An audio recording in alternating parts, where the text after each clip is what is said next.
Y ahora vamos a prepararnos para escuchar la palabra del Señor en esta mañana, para escuchar su voz.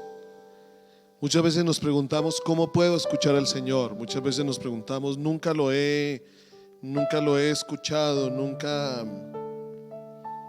lo he escuchado su voz. ¿Cómo sé cuando el Señor me habla? Bueno, lo primero que el Señor usa para hablarnos es su palabra. Su palabra es su voz escrita allí, que cuando la tomamos y la traemos a nuestro corazón, allí Él empieza a obrar conforme al propósito por lo cual esta palabra es enviada, como lo dice Isaías.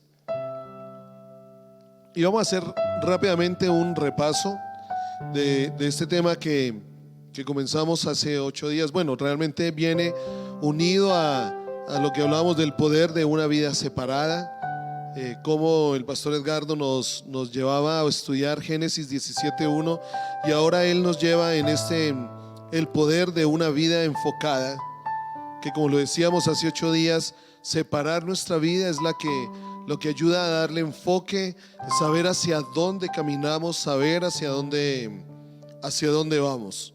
Y como introducción a esto, tomamos pasajes que nos recordaban lo que sucedió con la generación que entró al desierto, esta generación que salió de Egipto.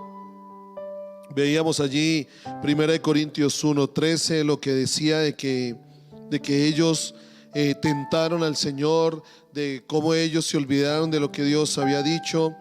También leíamos Hebreos 3 del 7 al 19, haciendo un énfasis en aquella frase que dice: ¿quiénes fueron los que habiendo oído le provocaron?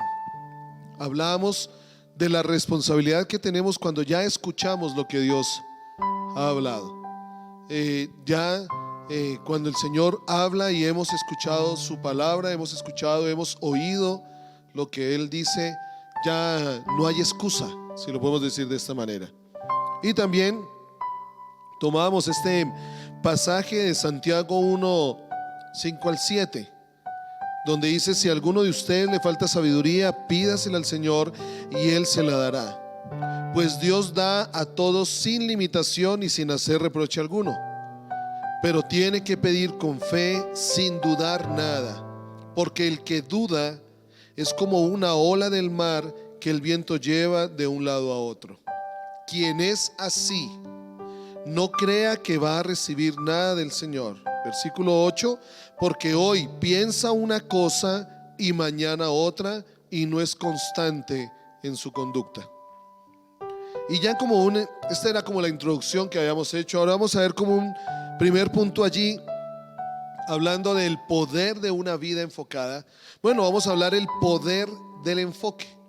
Y aquí vamos a tomar un ejemplo muy claro sobre lo que es el poder del enfoque, y es el láser. Esta luz, este rayo, este láser, que es un dispositivo de amplificación de luz que es estimulada por radiación. Los láseres son aparatos que amplifican la luz y producen haces de luz coherente. Un haz de luz es coherente.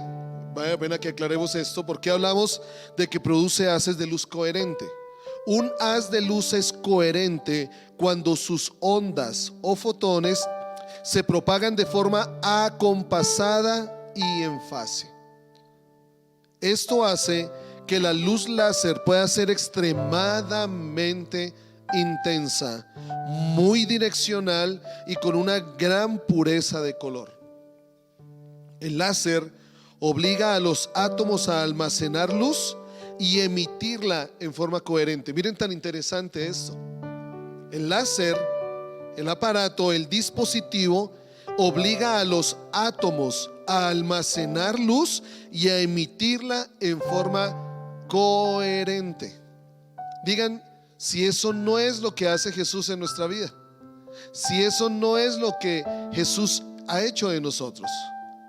El primero dijo: yo soy la luz del mundo. Y después nos dice a nosotros: ustedes son la luz del mundo. Pero ¿qué hace Jesús en nosotros? Nos obliga si lo podemos decir de esta manera, Jesús en nosotros nos lleva a almacenar la luz de Él en nuestra vida. Eso es lo que hace Cristo, almacenar su luz en nosotros. Él trae su luz a nosotros, pero ¿qué espera Cristo de esto? Que nosotros emitamos esta luz de forma coherente. ¿Y coherencia qué es? Coherencia es que nuestras palabras, nuestras acciones, nuestros hechos hablen lo mismo. Si hay algo que hace perder la confianza, si hay algo que genera desconfianza en las personas, es cuando encuentran a alguien que dice algo y actúa de una manera diferente. Si lo traemos a nosotros como hijos de Dios, es ese riesgo que corremos cuando nosotros decimos somos cristianos y actuamos no conforme a ese cristianismo, no conforme a lo que dice Jesús que cómo debemos actuar. ¿Qué hace Jesús en nosotros? Por eso el asunto no solo es haber aceptado a Cristo en nuestro corazón.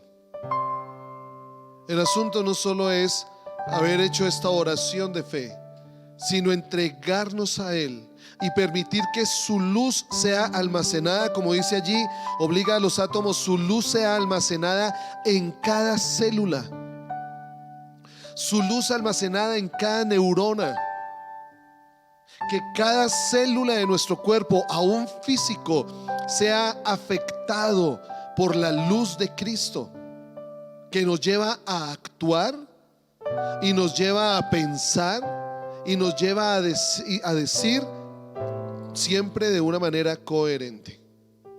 Y esto es lo que hace el láser, esto es lo que hace este dispositivo. También se me viene a la memoria cuando uno jugaba con una pequeña lupa, más que todo con una lupa. Cuando ustedes ponen la lupa al sol, ustedes miran que bueno, la luz del sol ilumina todo, llena todo. Y saben, esta es la gloria de Cristo, llena todo, ilumina toda la tierra. Pero solo cuando ponemos la lupa, hace que esa luz que es derramada sobre toda la creación se enfoque y se direccione a un punto. Tal es la dirección y tal es el enfoque que hace esa lupa en ese punto, que podemos prenderle fuego a un papel, podemos prenderle fuego. Pon ese papel al sol, nada va a pasar. Nada va a pasar. Y sabes, nosotros somos ese papel. Sí, creemos en el sol, creemos en su luz, la recibimos, sentimos calor. Pero poner ese papel allí, nada va a suceder. Pero cuando permitimos que la lupa del Espíritu Santo, que la vida de Cristo se enfoque, permitimos que seamos afectados, que seamos tocados, que seamos tocados por esa luz particular, esto consume nuestra vida, enciende el fuego en nuestra vida. Esa es la diferencia de lo que hace Cristo en la vida de cada persona. Esa es la diferencia de solo creer en Dios a la diferencia de reconocer a Jesús, entregarle nuestra vida y permitir que sea Él enfocando su luz sobre nosotros. Tan fuerte es el poder que tiene el láser que se usa en muchos ámbitos. Se usa en muchos sectores, por ejemplo en el de la industria. Es posible enfocar sobre un punto pequeño un haz de láser con el que se logra una enorme densidad de energía. Y con esa densidad, con esa energía que es enfocada allí, se puede calentar, fundir, vaporizar materiales de forma precisa. Se cortan materiales también con un haz de luz. Con un haz de luz se cortan materiales, se funden materiales de forma precisa. Me impactan muchas veces estos aparatos que hacen figuras, y es con un láser, hacen figuras, se puede precisar muy bien el corte. En la investigación El láser se emplea para detectar movimientos de la corteza terrestre y para efectuar medidas geodésicas. También son los detectores más eficaces en ciertos tipos de contaminación. Para esto también se usa el láser, para identificar, para detectar ciertos tipos de contaminación atmosférica que a simple vista o con los aparatos naturales no se podría detectar. Los láseres se han empleado igualmente para determinar con precisión la distancia entre la Tierra y la Luna y en experimentos de relatividad. Ahora es muy común, si lo vemos, las personas que siempre están allí tomando medidas áreas, ya venden ahora un aparatico que yo lanzo un haz de luz, un láser a un punto y me dice desde aquí donde tengo yo el aparato a donde toca la primera barrera que encuentra cuánta distancia hay. Ya esto es común y con mayor precisión se toman las distancias. En las comunicaciones, la luz de un láser puede viajar largas distancias por el espacio exterior con una pequeña reducción de la intensidad de la señal. Debido a su alta frecuencia, la luz láser puede transportar, por ejemplo, 1000 veces más canales de televisión de los que transportan las microondas. Por ello, los láseres resultan ideales para las comunicaciones espaciales. Miren en qué tantas maneras se usa sencillamente una luz enfocada, En la medicina, con haces intensos y estrechos de luz láser, es posible cortar y cauterizar ciertos tejidos en una fracción de segundo sin dañar el tejido sano circundante. El láser se emplea para soldar la retina, perforar el cráneo, reparar lesiones, cauterizar vasos sanguíneos, pulverizar cálculos. El láser en un punto específico, con una intensidad específica, sirve para todo esto. El enfoque, el poder del enfoque. Con esto estamos resaltando esto. Mire lo que hace el poder del enfoque, porque un láser es eso, es un haz de luz enfocada. Logra muchísimas cosas. En la tecnología militar, los sistemas que son guiados por láser para misiles, aviones y satélites son muy comunes.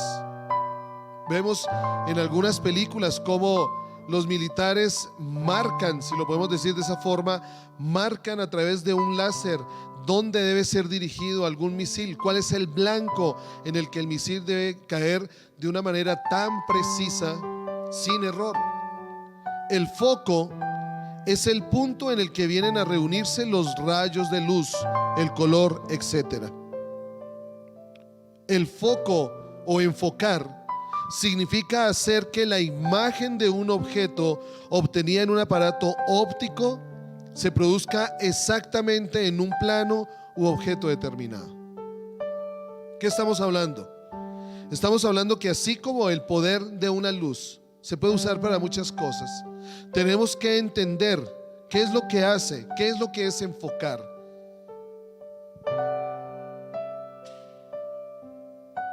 ¿Qué es lo que es enfocar? ¿Qué es lo que hace que este foco, qué es lo que hace que este poder enfocado, si lo podemos decir de esa manera, sea poderoso, redundantemente, sea poderoso? ¿Qué hace que tengamos nosotros seguridad cuando estamos leyendo, cuando estamos caminando? Pues que los objetos se enfocan de una manera nítida y una imagen nítida en nuestros ojos. ¿Por qué algunos usamos anteojos? ¿Por qué algunos usamos gafas? Porque pues por diferentes circunstancias, sea miopía, sea astigmatismo, sea hipermetropía, sea presbicia, sea que la córnea no tiene su curvatura normal, sea que tengamos allí un queratocono, de lo cual compartiré más adelante, sea todo esto, pues eso lo que hace es que la imagen se se distorsione, que la imagen no se vea nítida. ¿Y qué genera esto? Pues genera inseguridad. Pero ¿qué es lo que es enfocar? Bueno, enfocar significa hacer que la imagen de un objeto obtenida en un aparato óptico se produzca exactamente en un plano u objeto determinado. Eso es lo que significa enfocar. Si hay una imagen que está en el exterior, de la misma manera que está en el exterior, sea percibida, sea obtenida en ese aparato óptico, en el caso nuestro, los ojos, pero que se produzcan exactamente. ¿Cuántas veces? Bueno, una de las cosas que conocemos allí es cuando las personas sufren de que reconocen que el color es, el verde lo ven como rojo, que son daltónicos, el daltonismo.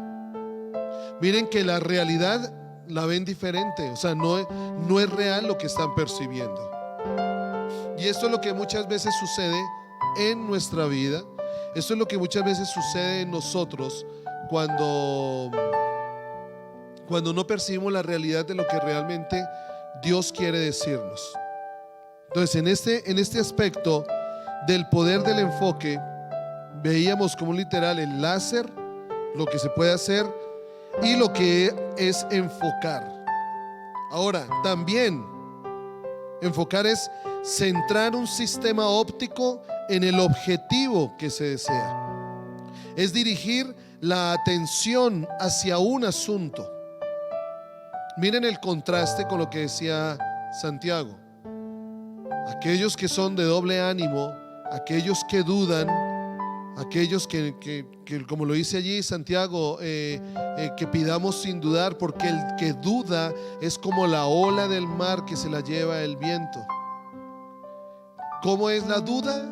¿Cómo es no tener enfoque? Que un día se piensa una cosa y otro día se piensa otra. Que un día hacemos algo diferente, otro día hacemos otra cosa. En cambio, enfocar es dirigir la atención hacia un asunto. El enfoque también permite escoger entre una u otra imagen, aún teniendo todo un decorado alrededor. También, ¿qué hace el enfoque? El enfoque nos da sentido de espacio y sentido de profundidad. El enfoque nos da ubicación. Miren lo importante que es el enfoque. Y ahorita haremos un resumen rápido de esto.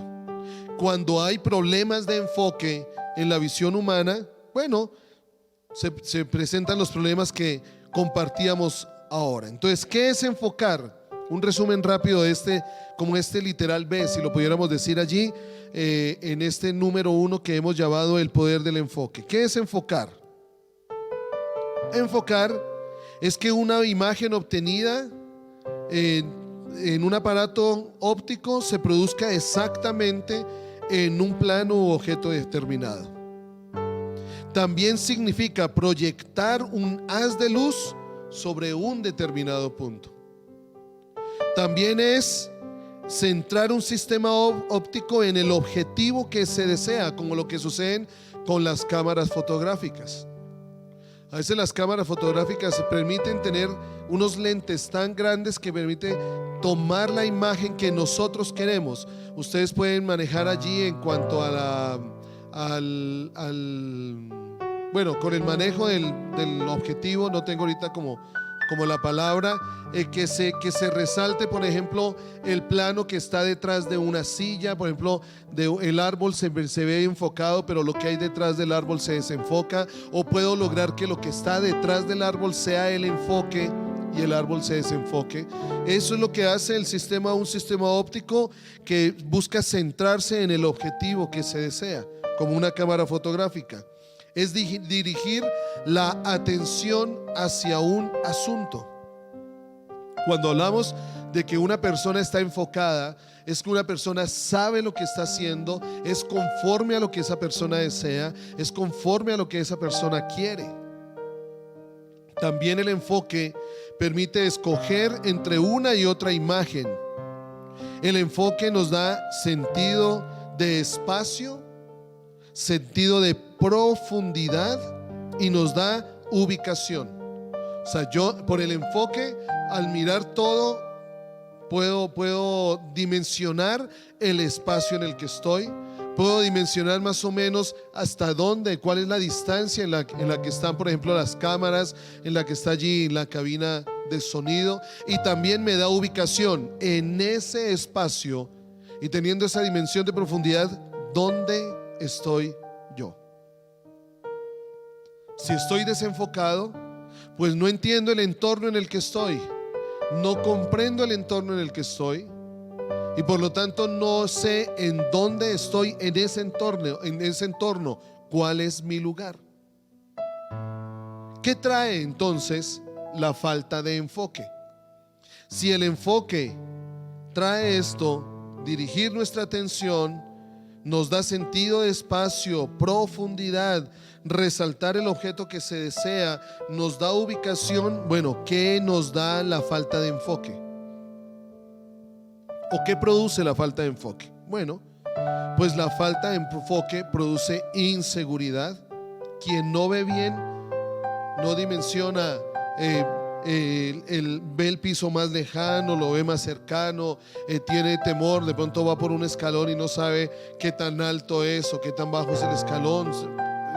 Nos tropezamos con facilidad y esto nos hace inseguros. Obviamente la falta de enfoque trae falta de claridad, temor, confusión, trae una división interior. Como no sé, no comprendo, no entiendo, no encuentro mi lugar en aquello, porque todo es difuso, todo no es claro. Pues empiezo a irme, esto es lo que realmente es la realidad o es lo que yo realmente siento, esto es lo que realmente por donde debo caminar o es lo que yo realmente quiero, y esto empieza a generar una división interior, nos empieza a hacer personas de doble ánimo, cansancio mental. Si yo me quitara los anteojos, me quitara las gafas y tratara de ver así, empezando porque ahí ya se me perdió el HD. Para mí las gafas me ponen todo en HD. Yo ya estoy en HD, ni siquiera es SD. Ya es, y no puedo leer. Y si hago el esfuerzo, que ya uno ve a las personas que en algún momento empiezan así a cerrar los ojos. A mí me sucedía como tratar de enfocar y decir quién es el que toca el piano. Ah, claro, hola Andresito, ¿cómo estás? Eso es lo que produce confusión. No, pero es que Andrés no es tan acuerpado. Sí, no es Andrés, no tiene la piel tan clara, y entonces empieza a confundirme. ¿Qué produce esto? Cansancio mental. Al no tener claridad, empiezo a esforzarme, a dar un esfuerzo mayor, a querer mirar de una manera clara, y esto ¿qué hace? Me cansa. Relacionemos todo con lo que Dios nos dice en su palabra. Porque el Señor pone nuestro enfoque en Cristo Jesús. Cristo nos dice: mi yugo es fácil, vengan los que estén cansados, que yo los hago descansar.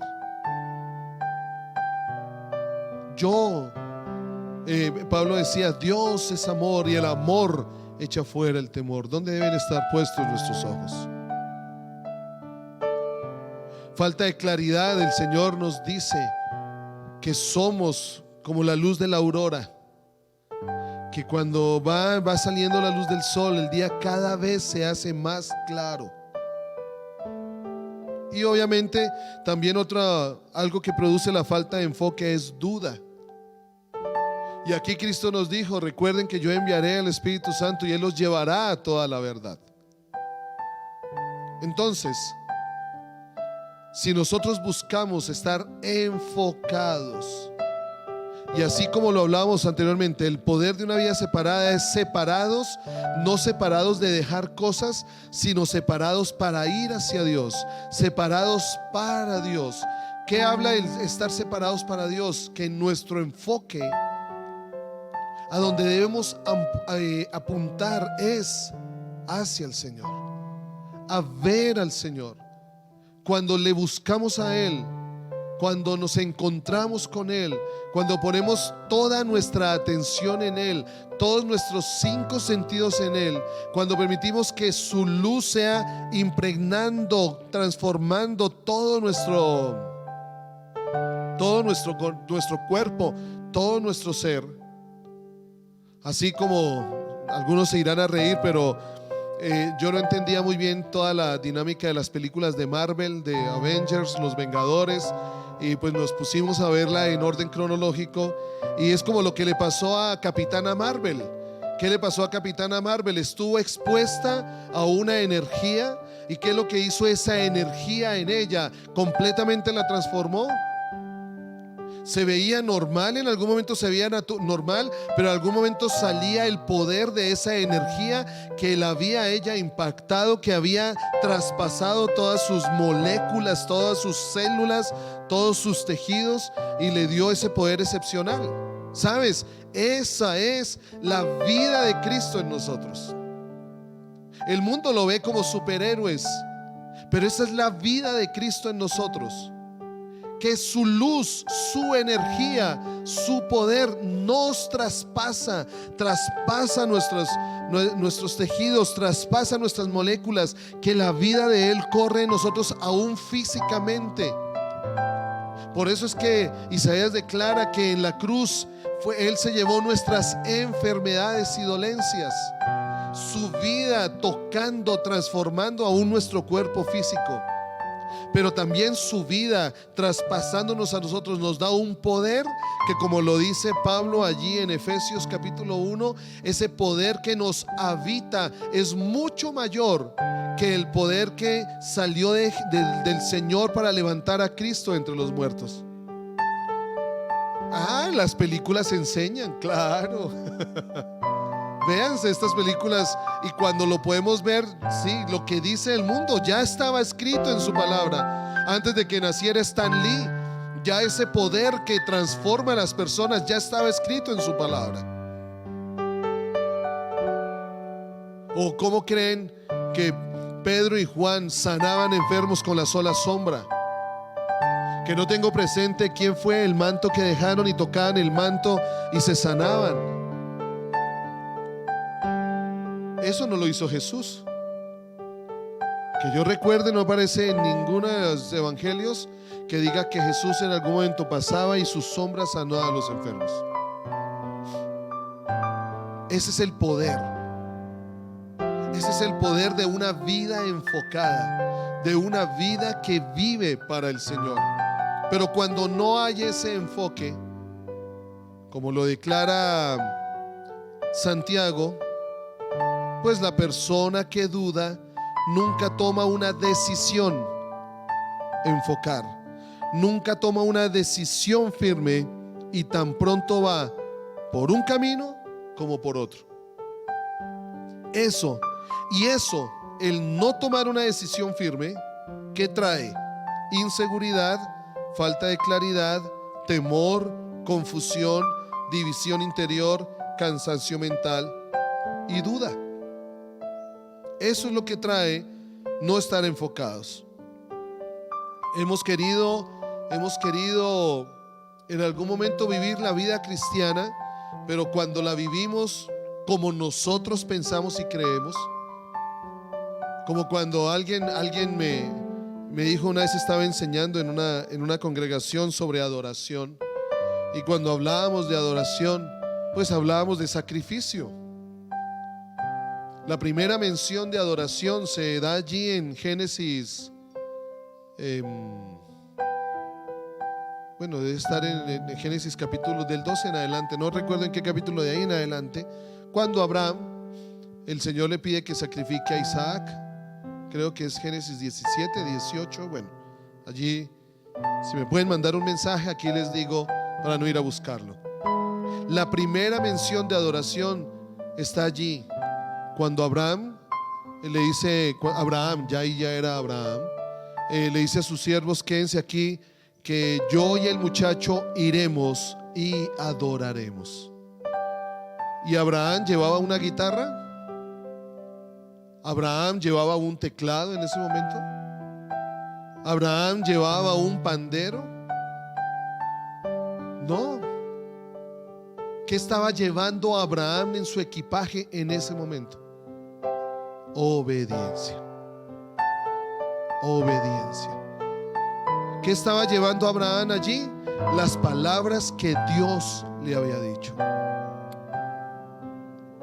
Lo que Dios le había dicho: ve y entrégame a tu hijo, tu único. Y el Señor como que se la hizo más difícil. No sé por qué le enfatizó tu único. Y cuando Abraham, yo me imagino que cuando Abraham entregó, estuvo dispuesto allí en el altar, a poner en el altar, eso es adoración. Saben, cuando hablamos con el equipo de alabanza, es entender eso. Lo hemos hablado siempre, es entender que adoración, estar aquí, esto es solo una expresión, pero yo soy un adorador cuando entiendo que hay un precio que pagar. Lo fácil es tocar un instrumento. Esto es lo fácil. Lo fácil es hacer música.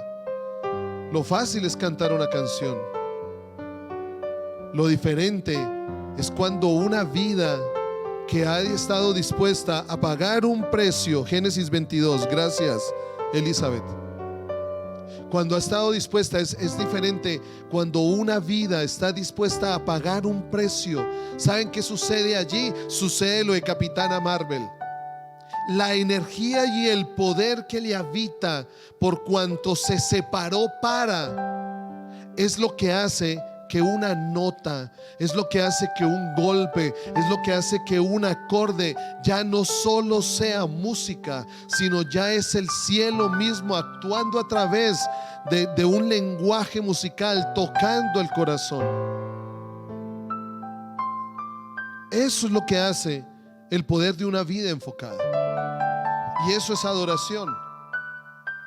Adoración es cuando yo me he negado a mí mismo, me he negado a mis planes, cuando me he negado a mis propósitos, me he negado aún a mis faltantes, a mis anhelos, por Él, para Él, cuando estoy dispuesto a pagar el precio. Pero como muchas veces hemos hablado, hemos aprendido a tener una vida fácil, donde todo lo queremos rápido, donde todo lo queremos sin pagar el precio, donde todo lo queremos sencillo, rápido, sin un proceso, sin tener que hacer sacrificios.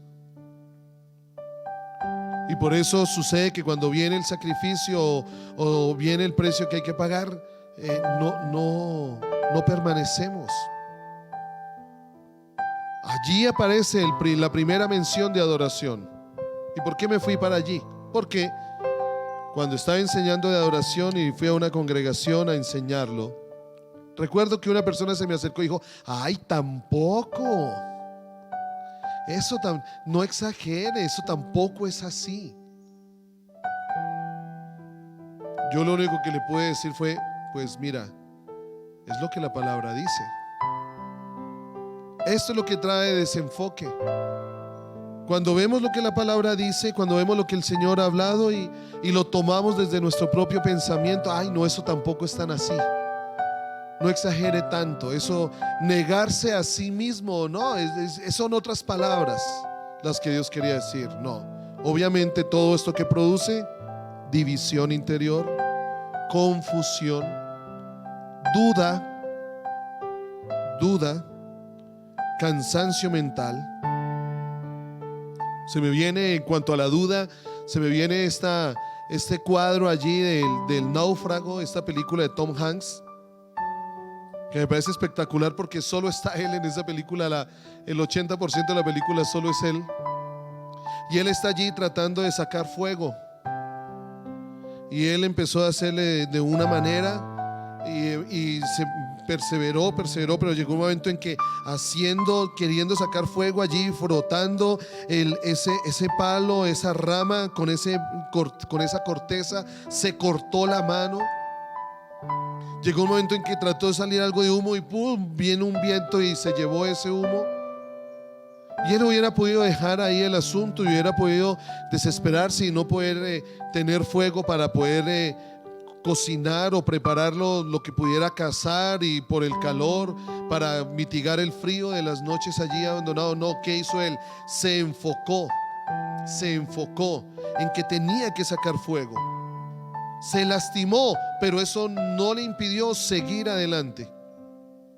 No dudó. Pudo llegar en algún momento la duda, pero él siguió perseverando. Y sabes, la perseverancia disipó la duda. Él en algún momento, me acuerdo, que coge esta rama desesperado, coge esta rama frustrado porque no lo podía hacer. Llevaba ya un tiempo frotando allí esta rama, y cogió la corteza y la lanzó y la contra un árbol. La frustración lo llevó a esto. Saben, eso hace parte del camino en algunos momentos.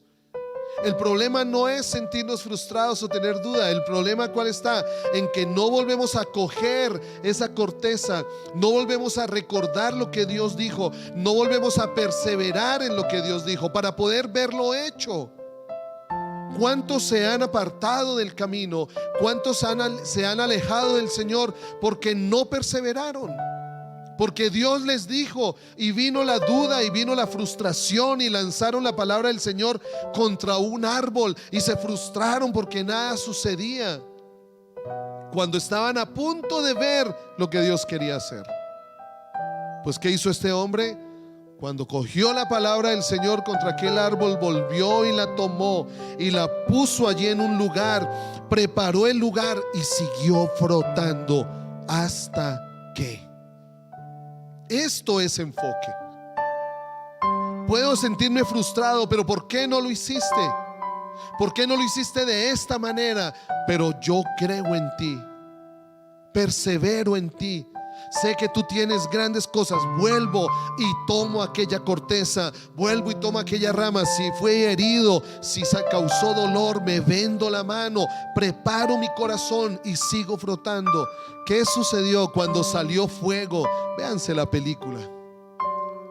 Cómo la situación que él estaba viviendo allí de frustración, solo, había naufragado, estaba solo en una isla, pero como el haber logrado fuego le dio un nuevo aire, le dio una nueva visión, le hizo ver las cosas diferente, porque perseveró, porque se enfocó en un objetivo.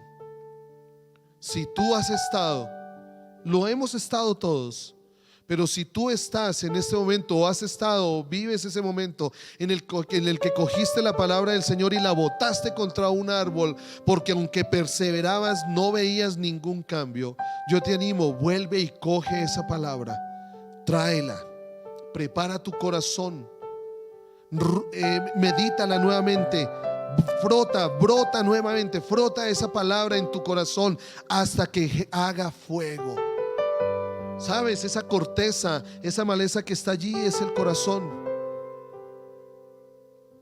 Y esa ramita con que se frota, esa es la palabra. Pero tú tienes que tomar esa palabra y frotarla contra tu corazón, frotarla contra tu corazón hasta que se haga fuego en ti y veas el poder de su palabra en tu interior. Ese es el poder de una vida enfocada. No es decir que pues la palabra lo dice así. No, no es para tanto. Nunca lo vamos a ver. Nunca lo vamos a ver. Esto es lo que sucedió con la generación de Josué. A diferencia de la generación de Moisés, la generación de Josué fue una generación enfocada. La generación de Moisés, que salió de Egipto, fue una generación difusa. ¿Por qué? Porque aunque iban hacia adelante, siempre estaban mirando atrás. Yo no sé cómo pudieron llegar hasta el monte Sinaí. Hasta el monte Sinaí, si siempre estaban mirando hacia atrás, siempre se estuvieron quejando, siempre la queja fue la que llenó su boca y su corazón. A pesar de ver, la generación de Moisés se quedó siempre en Egipto. En cambio, cuando llegan los 12 espías, allí en Números están los 12 espías llegan a entregarle, a traer el mensaje, a traer el reporte a Moisés de lo que vieron en la tierra. O sea que ellos, miren que Josué, Caleb y los otros 10 tocaron la tierra que Dios les había prometido. ¿Qué pasó con esta generación de Moisés? Esta generación de Moisés fue la que dijo: no, nos vemos como langostas. Sí, es una tierra que produce leche y miel. Traían un racimo. No, yo les había compartido que hay un librito de tapa amarilla que se llama como el libro de las historias bíblicas. Bueno, donde ilustran con dibujos llenos de color cada una de las historias. Y nunca se me va a olvidar que el dibujo de este pasaje, de cuando los 12 espías vienen de la tierra prometida, es un racimo de uvas inmenso que lo tenían que cargar entre dos. O sea, ellos vieron el fruto. Pero ¿qué sucedió? Se quedaron en ver que eran más los gigantes. Se quedaron en ver que eran más los problemas. Problemas siempre vamos a encontrar. Pero no solo eso, no solo vieron gigantes, sino que ellos delante de los gigantes se vieron falta de enfoque. O allí hubo confusión, se vieron como langostas. Ahora la palabra te dice que tú eres una langosta. Sí, la palabra te dice que tú eres menos que en Cristo Jesús. La palabra a ti te llama cachorro de león. Mire la diferencia de cómo nos vemos. En cambio, Josué y Caleb, ¿qué trajeron en ese momento? Dios nos dijo, y Dios lo prometió. Y aunque sí habían gigantes, porque ellos también lo vieron, Dios había dicho que los iba a entregar y los iba a poner en sus manos. Esa es la diferencia entre una vida enfocada y una vida confusa. Entre una generación difusa como la de Moisés y una generación enfocada como la de Josué. ¿Cuál generación tomó la tierra prometida? Pero aquí hay un punto, porque cuando declara esto Josué, el Señor le dice a Moisés que aquellos quienes están por Jehová y que aquellos que están dispuestos a entrar a la tierra tienen que matar a los que no. Y en ese lugar hubo una matanza fuerte. Allí se mató la confusión. Allí se mató la duda. Allí se mató la queja. O sea que Josué y Caleb y los que estuvieron dispuestos tuvieron que matar la queja. Tuvieron que acabar con la confusión. Tuvieron que acabar con esa doble visión. Sí, somos el pueblo de Dios, pero nos vemos como langosta. Esa es una doble visión. Y ellos tuvieron que matar la doble visión. Ellos tuvieron que raer del pueblo.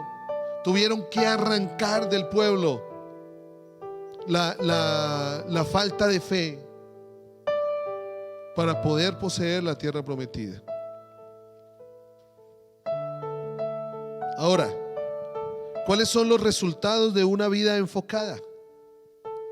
¿Cuáles son? Así como hablamos de que la falta de enfoque trae inseguridad, falta de claridad, temor, confusión, división interior, cansancio mental y duda. Todo esto lo hemos hablado dentro del primer punto que llamamos el poder del enfoque. Ahora este segundo punto, que es pequeño, no me voy a demorar tanto allí. ¿Cuáles son los resultados de estar enfocado?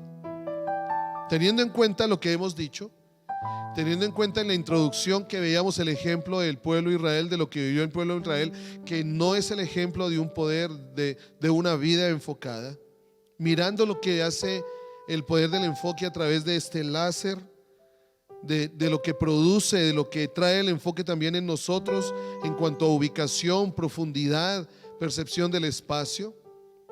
¿Cuáles son los resultados? Primer resultado de estar enfocado: determinación. Como en el caso de la Torre de Babel.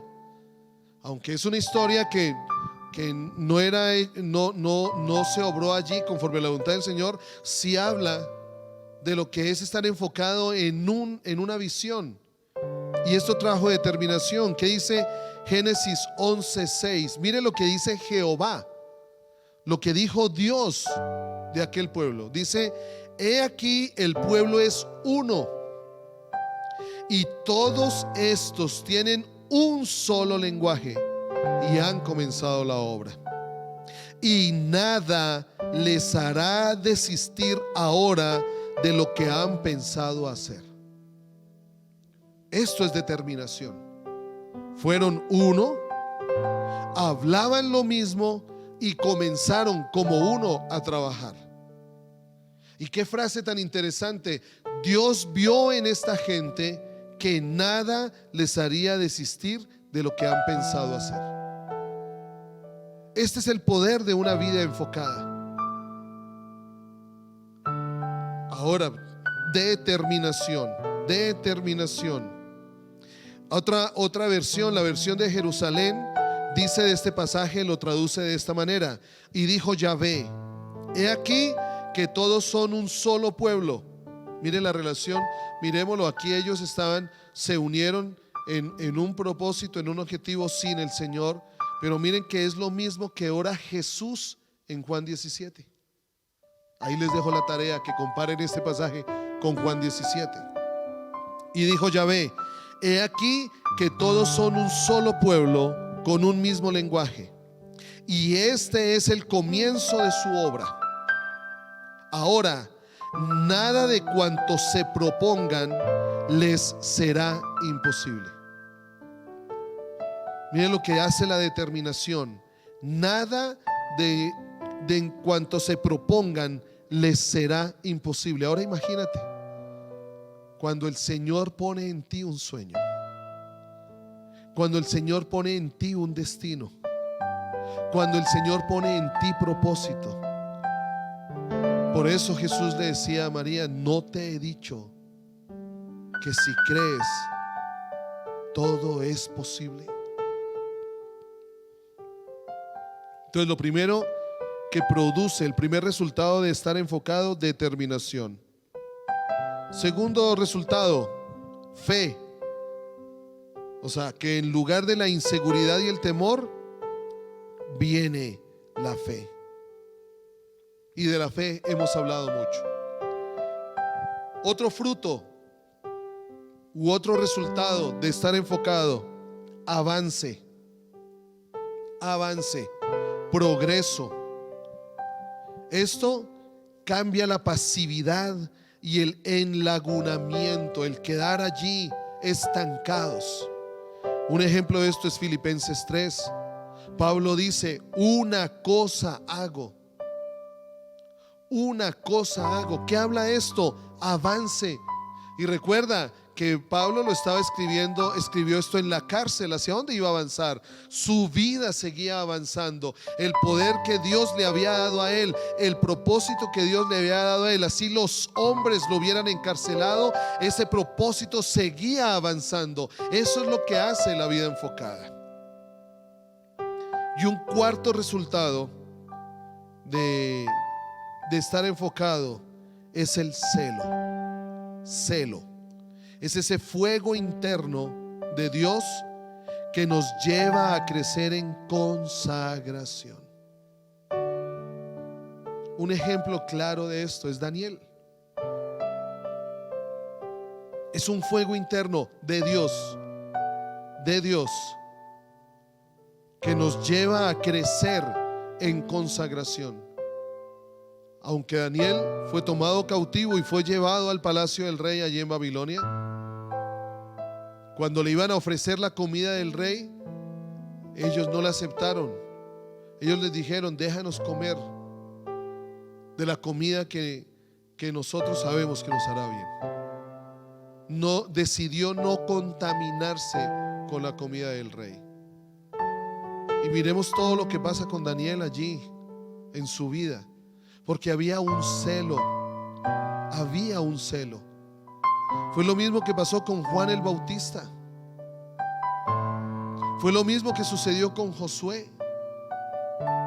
Ese celo, ese fuego interno que los llevó a crecer en consagración, fue lo que llevó a José a ser la mano derecha del faraón. Decidió no contaminarse. Decidió no aceptar la invitación de la mujer de Potifar. Entonces, 4 resultados de una vida enfocada. 5, perdón. No, 4. Determinación, fe, avance y celo. Y celo. Vamos a dejar hoy aquí. Y cierra tus ojos allí y pídele al Señor que su luz, que su vida, que su fuerza traspase tu vida, traspase tu mente. Cierra allí un momento tus ojos. Dile a Él. Si has sentido que de pronto has vivido una vida desenfocada, o de pronto te has enfocado en aquello que te trae inseguridad, o te has enfocado en aquello que te ha producido temor o duda, dile al Señor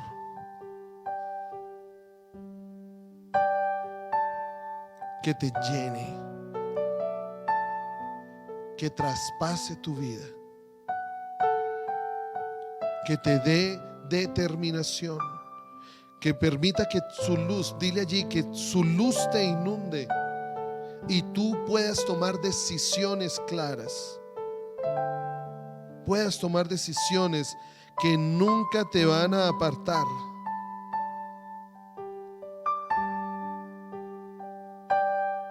de su propósito, a pesar de todo lo que pueda venir al lado.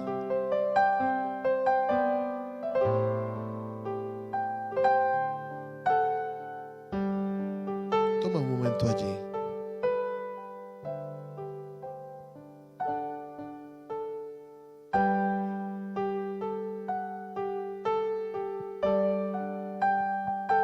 Tomémonos un momento.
quieres decirle esto, te invito a que lo hagas allí.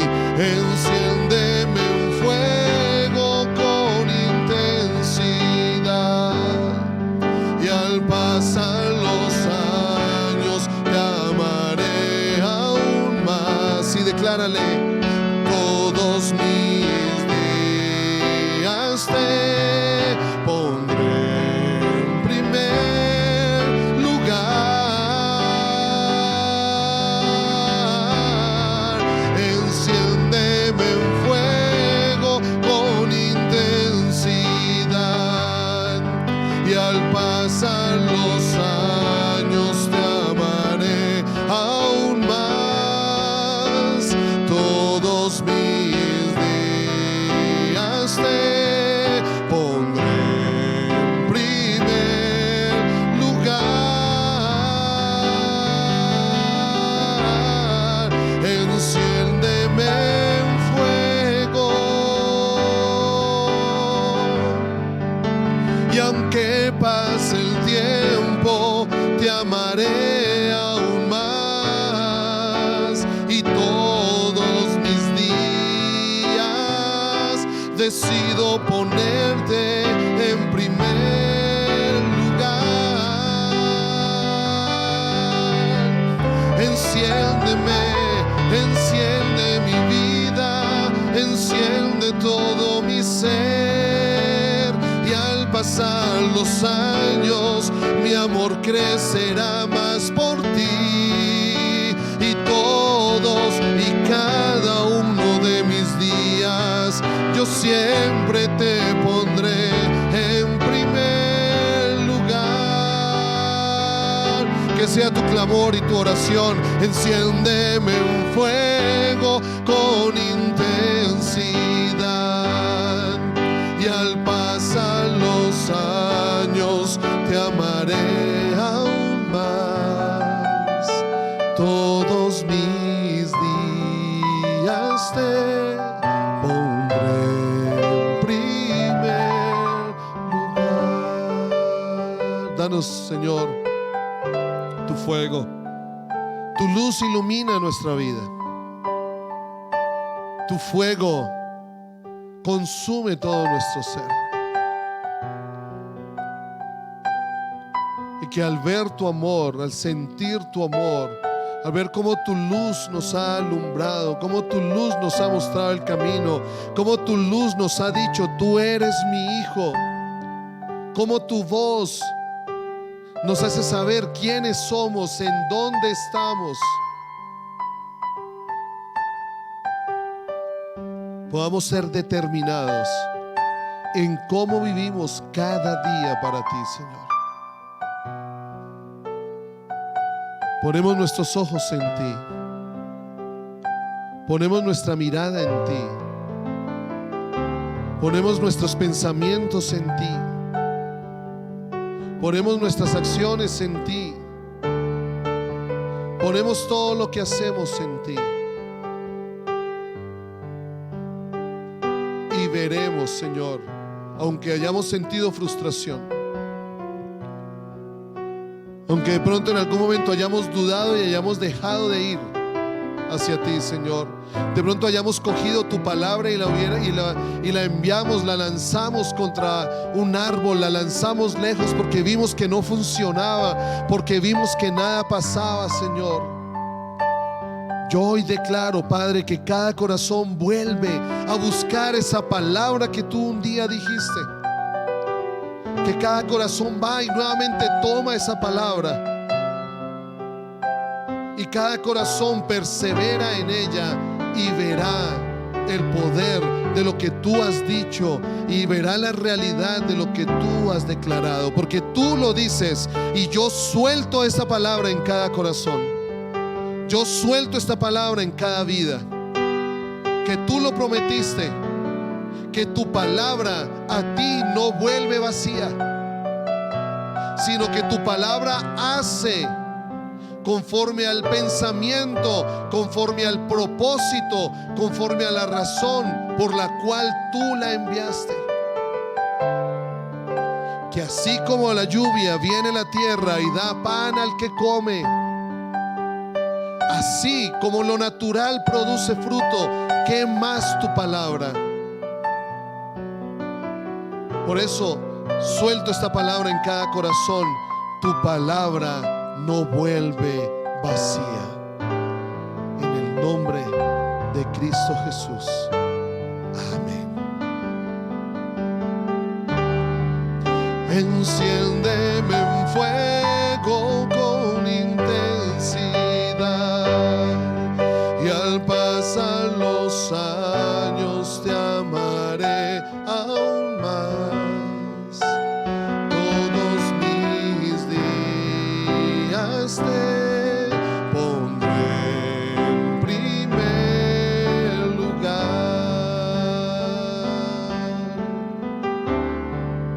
Enciéndeme en fuego con intensidad, y al pasar los años te amaré